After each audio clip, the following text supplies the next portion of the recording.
I woke up this morning to a message on my phone, a notification from LinkedIn. I swiped down to read the following message. Usually, I don't read messages on my phone in the morning when I wake. I go through my usual routine. For example, this morning I was up at 5. Usually, before picking up my phone to check out for messages or notification, that might be about 7:38 or 8:30. So I ensure I prime my brain, get myself ready for the day, because I can't predict what kind of message that I would read that could change my outer state, my inner state, and change the course of the entire day. I've been doing this for years. But this morning, for whatever reason, I swiped down the notification and I read this message. I just want to paraphrase it and then I'll explain something. So there was this human resource professional that was sharing her experience or their experience about sending a promotion letter to a staff at about 11, let's say 11 in the morning, and about 2 in the afternoon, the staff sent in their resignation. I couldn't read through to the end, but I just picked that part and I wanted to share something. You see, CEOs, entrepreneurs, human resource managers, decision makers in organizations, listen very carefully. That individual you have in your office, in your company, your corporation, or in front of you in that boardroom at that interview, is one person sitting or standing or working with you or for you, but that person is multi-dimensional. That individual has multi-twins. Let me quickly ask this. Have you noticed or thought about it or experienced when you have this staff who has been working with you, or you've known this person for 3 years or even 5 years working in that organization, and then suddenly you begin to see some new traits, new habits and characteristics, and you're wondering, but this was not the person I knew all the while. So every human being, we all have our twin selves, and there are several of them. And I use this in my recruitment over the years when I was learning and development executive, when I was human resources manager, and all the time I've consulted. I still consult for companies in hiring. In particular, I often use this technique, clearly because of my background in neuro-linguistic programming, in quantum physics, in neuroscience. During interviews, and of course, my colleague, my bosses then, they also knew, during interviews in the boardroom, I am almost always the last to speak. So let me give you a background to it. So maybe in another video, I could explain further how I come to learn this. I have come to train myself so well that mere looking at your picture, let's say somebody sent me your number, I saved it, and then your DP is actually your picture. Mere looking at that picture on your DP, I haven't spoken to you, we haven't chatted, just looking at that DP, I can write a full A4 paper about you, including your tendencies, your propensities, your temperament, even your brain type. I could list out all of those things, what you're capable of doing, what you're most likely not to do. And then let's say we not happen to chat. So for example, the picture on your DP is a snail or is a flower. So I didn't get to see your face, but then we happen to chat. Less than 2 minutes into our chat, I can read through the chat and still be able to write all of this about you. And I am usually between 75 and 95% right. I do this a lot. So how much more you now have an individual in front of me physically and you're talking. So that's why in interviews, and of course in my company, they know so well, I'm almost the last to speak. I have this posture during interviews, and I sit down listening to you, what you're saying, what you're not saying, your body gestures, your eye contact, your tonality. These are usual, the different 5 cues to finding out who an individual is. But with my own training, I have been able to understand even deeper, to hack into an individual's software to really know who they are. And I'll give some examples of what I've done or the experiences I have seen and observed, and that even colleagues as well have observed, over the years. So, but let me say it this way. Every individual has different sides to themselves.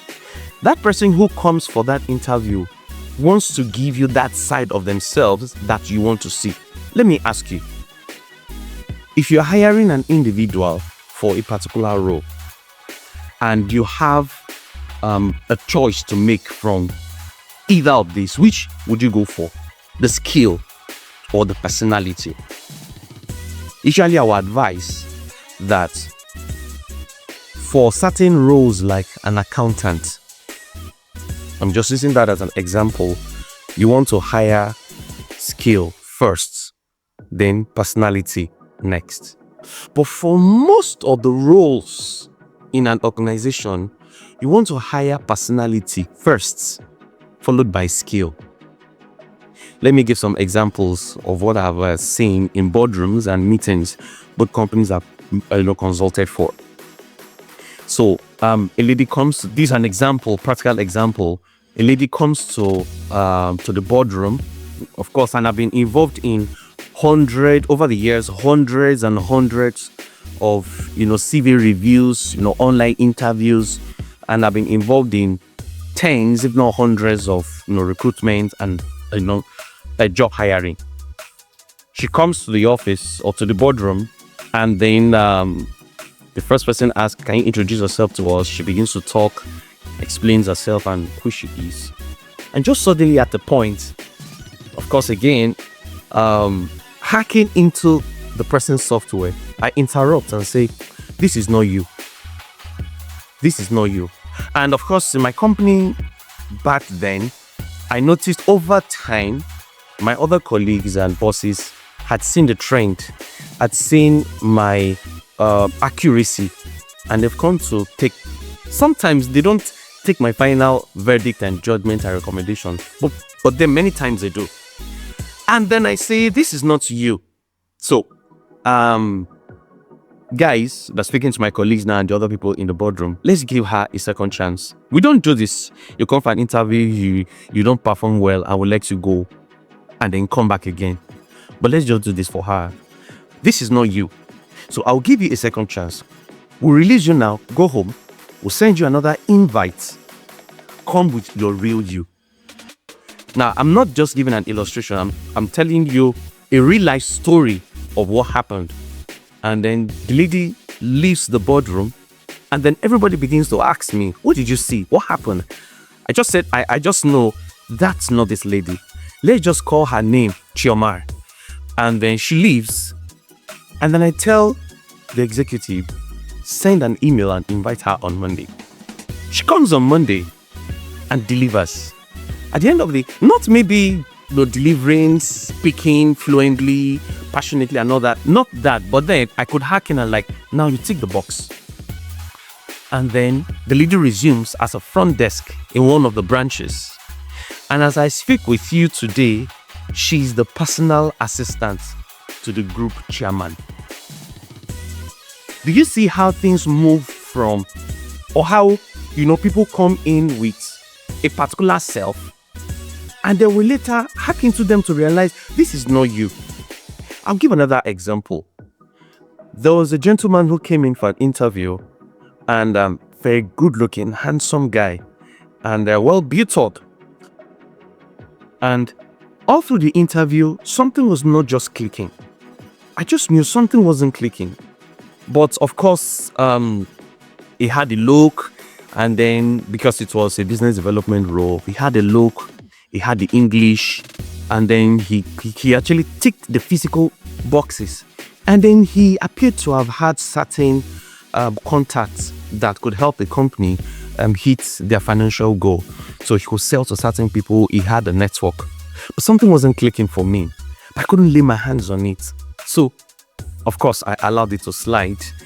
And over time, in the course of his role in the company, I had some one-to-one conversations with him. In fact, with the way I was doing in the company at the point, he got to know what I was doing outside the company as a life coach, as a speaker, trainer, and all that. And then we were out on an inspection one day, and while we're driving back, and then I began to ask him some questions to hack into him, and then he opened up and said, okay, so because prior to this time, he had not made any sales. His spirit seemed to be getting deepened the more. We were not seeing any motivation, any enthusiasm. There was sheer disappointment both from his own end and from his employer. And then I began to ask some deep questions, and then I realized that where he was working in the company owned by his girlfriend's uncle or so. They broke out, or they broke up, and then the lady, told the uncle, and then he got fired. In the bid to maybe impress his ex-girlfriend, or the uncle of his ex-girlfriend, or just to get back at some people and to impress them that he was doing fine, he came in for this job. But then when you look at his status, his WhatsApp status, the pictures and videos you see there, there's something about this guy that we are not seeing here. This guy lives some sort of luxury life out here, but he comes in to behave like a poor person, like somebody who is struggling, who needs more. So this guy left.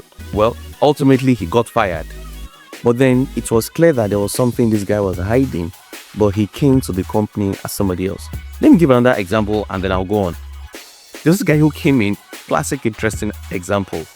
He came in and there was all blah blah blah blah blah, it was all over the place, answering all the questions, ticking all the boxes, and I could look around the boardroom, seeing the other, interviewers smiling, nodding their head, taking their notes. But I knew something was wrong, something was off. This guy isn't it. And usually, more than 75% of the people I have been involved in their interview have always said that there was something about me to them that just wasn't right. They just didn't understand.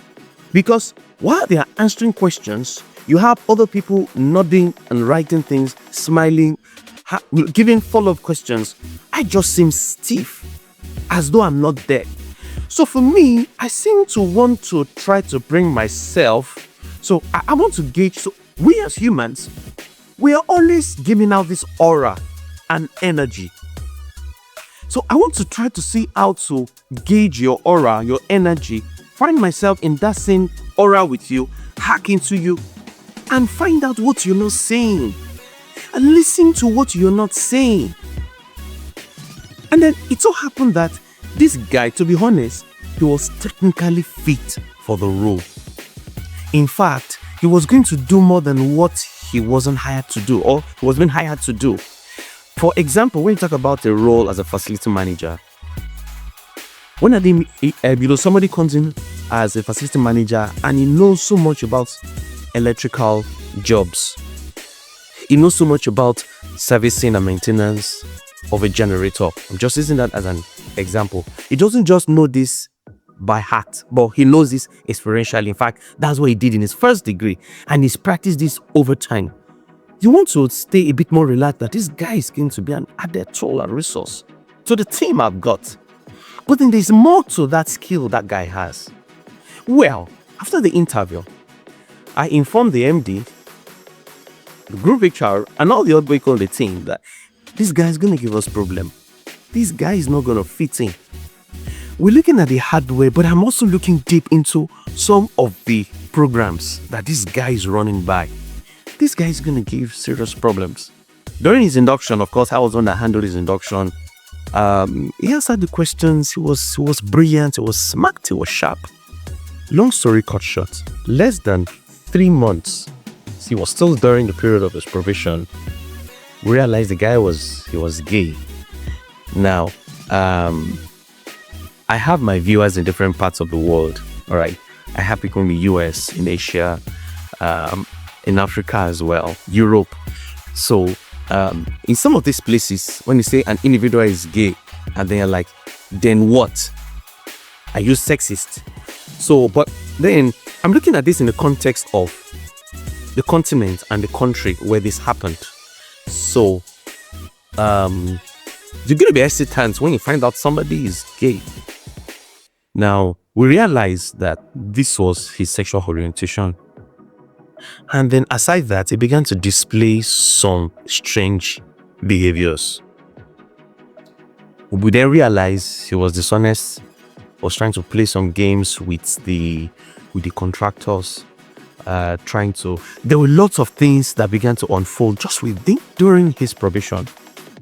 And I remember the group HR at the time said, and you said it. And you said it.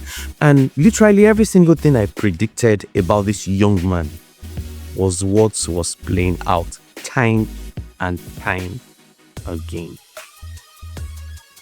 CEOs, entrepreneurs, human resource managers, and decision makers and organizations, you need to understand this. Going back to the past in our lives, years and years before, we have what we call the past program and the source foundation. A past program is something that an incident or experience or decision that happened that we made, or that did not happen, or that we did not make, but then ended up making up what we call source foundation.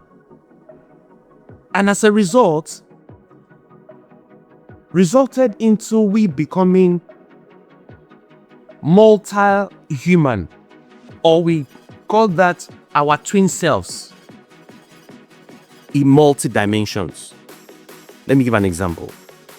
Let's say a young man called Henry goes to a night party, and then when he got there, he gets in there and then he's told he has to pay $20 for the meals and then drinks.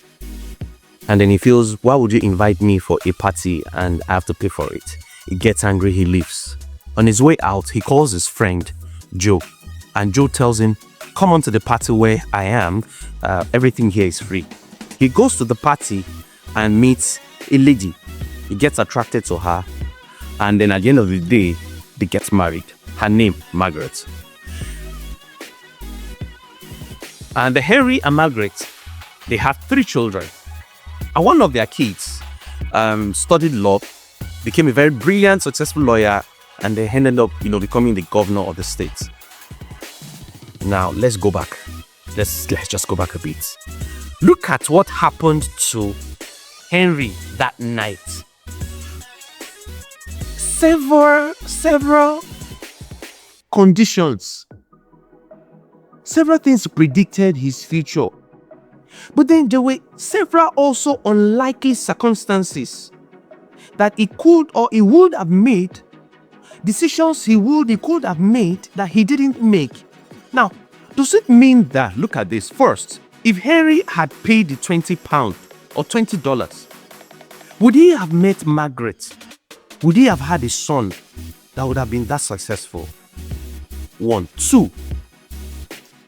Look at how the situation around the value he placed on $20 resulted into the outcome of his life at the end of time, or at the end of some years later.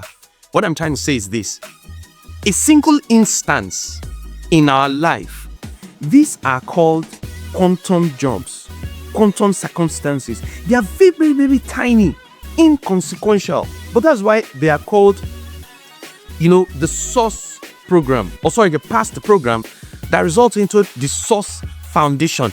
They are little choices, little decisions or circumstances or experiences we find ourselves.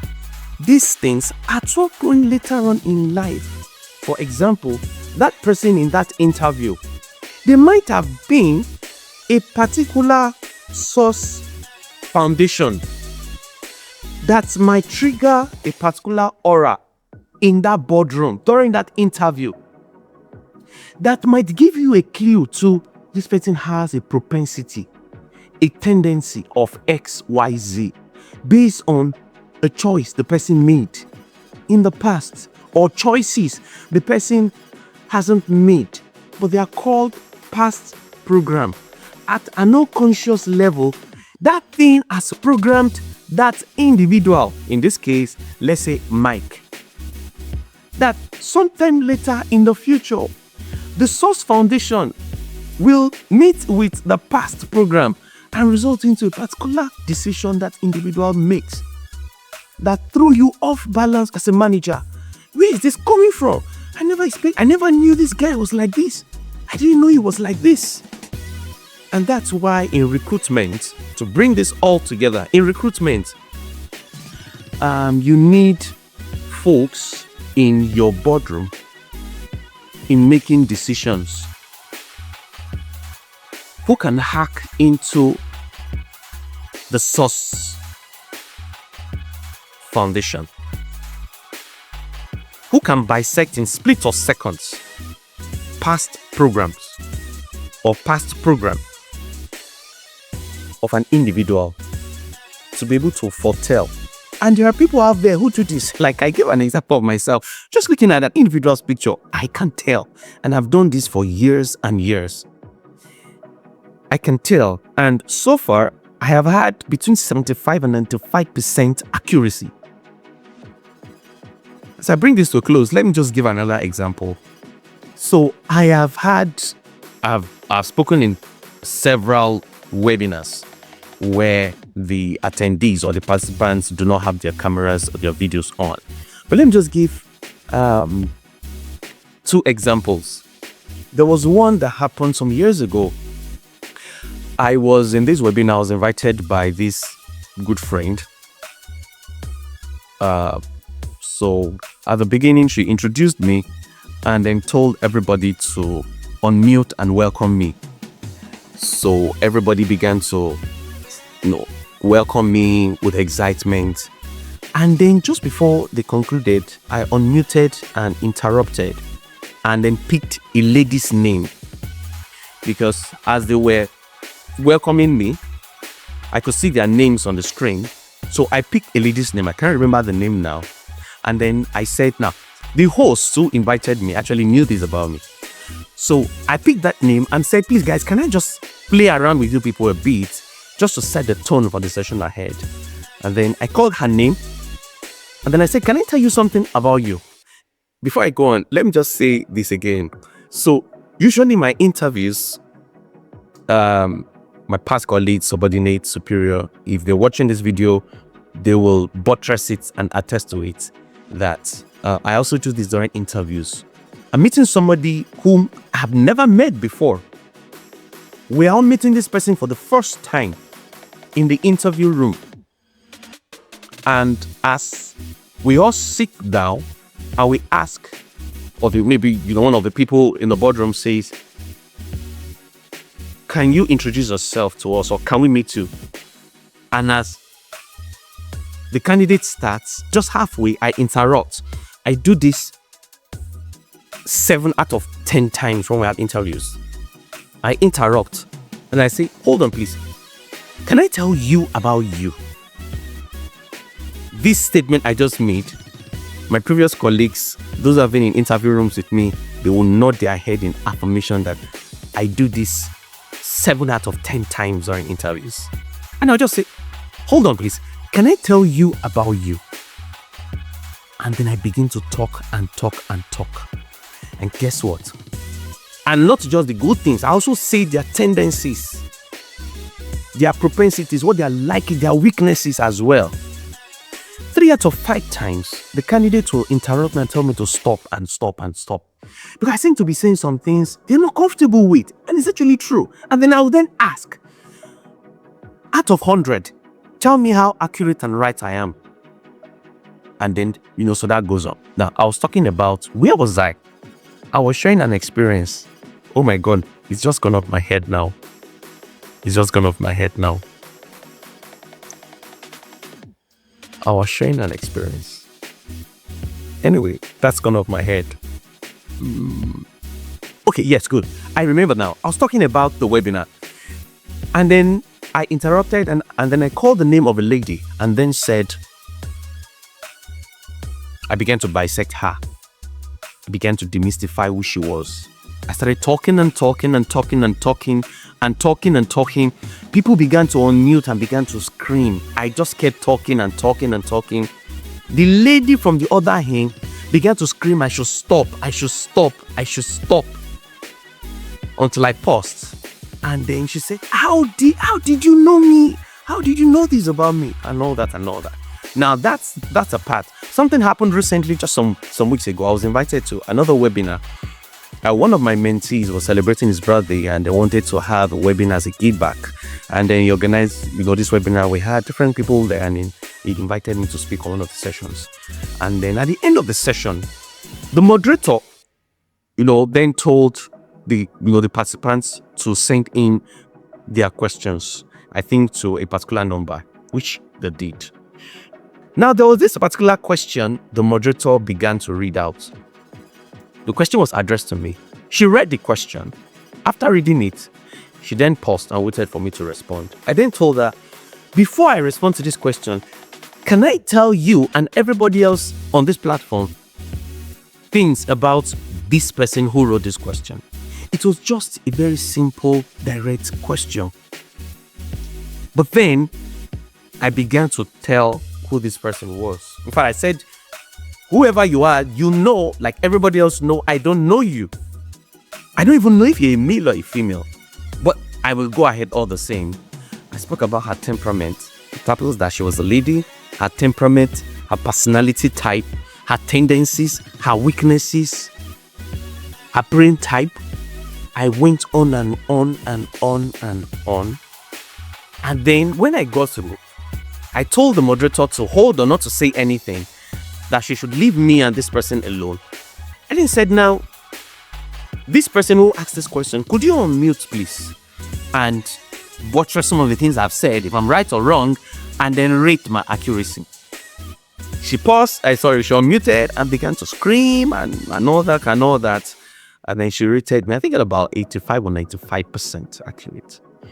So, I just shared this idea with employers out there, entrepreneurs and CEOs, that the world we are in now has moved from you're just employing people based on their skills and their resume, the institutions they attended, to looking beyond that, because these people, they have a past program. Not all professionals are trained to know and to hack into that past program. And then there are people, and of course you have people who have been working with you for 3 years, for 5 years. There's more to who they are, not just that 5 years. Hence, you want to find out what is the source foundation. And then there are very few people who are trained to be able to harness, to hack into and know what that source program is. I mean that you can take your staff, who is a round peg, put them in a round hole, and be able to tell over time if this person is due to be moved. If this round individual, this round peg in this round hole is gradually becoming a square peg, now to be moved elsewhere. And then by and large, your decisions as far as human resources, or as we call it, neural resources is concerned, you begin to make more right choices, because the growth of your company depends on these people.